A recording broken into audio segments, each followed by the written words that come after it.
पिछड़ के मुझसे कभी तूने ये भी सोचा है, अधूरा चांद भी कितना उदास लगता है। ये खत में वस्ल का लम्हा है, राएगा ना समझ कि इसके बाद वही दूरियों का सहरा है। कुछ और देर न झड़ना उदासियों के शजर, किसे खबर तेरे साए में कौन बैठा है।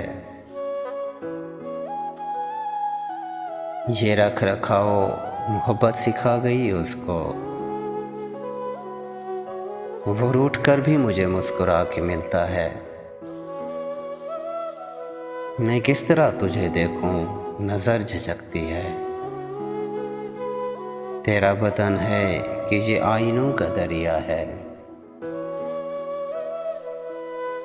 कुछ इस कदर भी तो आसान नहीं है इश्क तेरा, ये जहर दिल में उतर कर ही रास आता है। मैं तुझको पाके भी खोया सा रहता हूँ, कभी कभी तो मुझे तूने ठीक समझा है। मुझे खबर है कि क्या है जुदाइयों का अज़ाब, कि मैंने शाख से गुल को बिछड़ते देखा है।